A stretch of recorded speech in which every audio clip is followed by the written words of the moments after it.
Check. సాధారణంగా ఈ release డేట్లు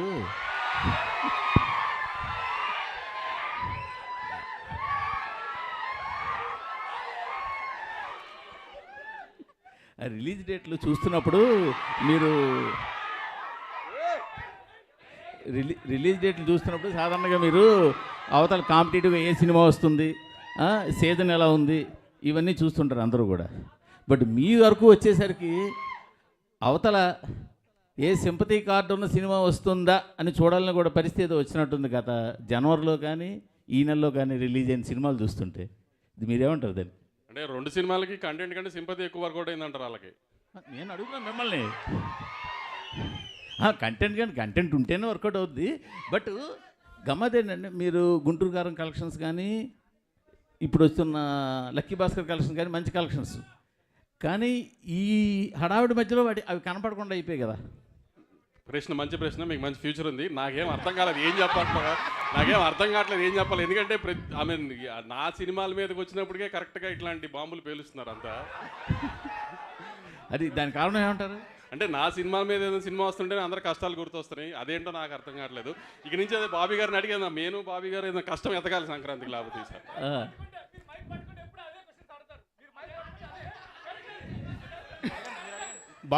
బాబీ గారు, తమన్ గారు ఇప్పుడు అందరి మీద మీ దృష్టి ఉంది, మీ మీదే ఉంది అందరి దృష్టి.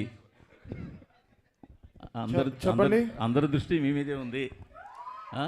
ఎలాంటి అవుట్పుట్ దృష్టి ఉందో లేదో మీ దృష్టి అయితే ఉంది. చెప్పండి, ఎలాంటి అవుట్పుట్ రాబోతోంది మీ దగ్గర నుంచి?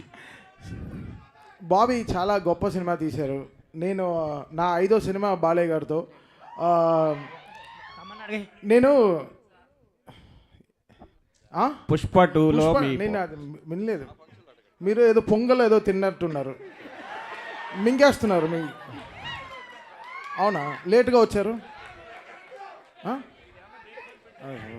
బ్రేక్ఫాస్ట్ వెళ్దామా? అది కాదు సార్, లేదు సార్. పుష్ప 2 నేను ఆల్రెడీ చెప్పాను. I'm just one part of the film sir. చాలా మ్యూజిక్ డైరెక్టర్స్ కూడా వర్క్ చేస్తున్నారు. I'm just one part.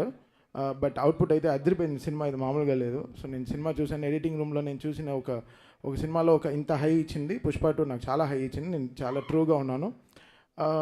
నా వల్ల చేయగలిగాను, చేశాను సార్. అంతే. బాబీ గారు, డైరెక్టర్ బాబీ గారు సార్,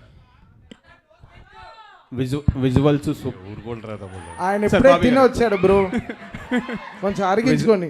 విజువల్స్ చాలా బాగున్నాయి, సూపర్గా ఉన్నాయి. మీరు చెప్పిన దాంట్లో చూస్తే మొత్తం యాక్షన్ గురించే చెప్తున్నారు, నరుకుడు కుర్రం ఎక్కడం ఇదని.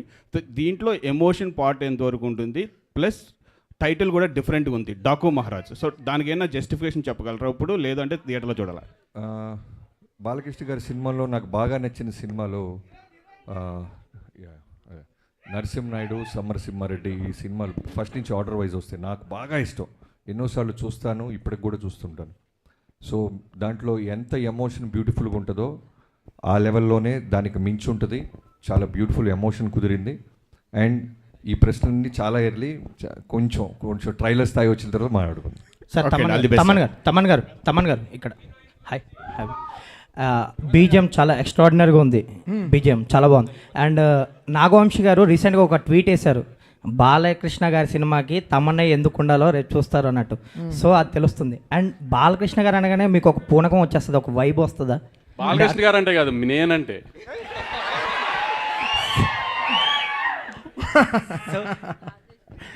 ఆన్సర్ వచ్చిందా? లేదు, మీ ఆన్సర్ చెప్పండి. ఆయన ఆన్సర్ చెప్పారు. తమన్ సినిమా అడుగుతుందో అది డెఫినెట్గా చేసేస్తాం బ్రో, అది అంతే. సో అది బాలకృష్ణ గారు, అది ఆయన పెట్టుకున్న నమ్మకం చాలా గొప్పది. ఆయన బ్లైండ్గా ఈస్ బిలీవింగ్. 6 సినిమాలు చేస్తున్నాను బాలకృష్ణ గారితో, 6 ఫిల్మ్స్ చేసేసాను.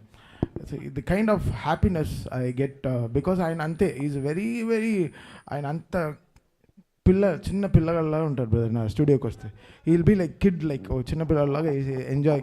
సో ఆ ట్రస్ట్ని ఎలా తీసుకెళ్ళాలి పైకి అనేది. సో నా ఈరోజు డాకు అయిపోయిన తర్వాత మళ్ళీ we have Akhanda 2 also. So it's ఇంకా అంతే, massive bro, it's going to be massive. Bobby గారు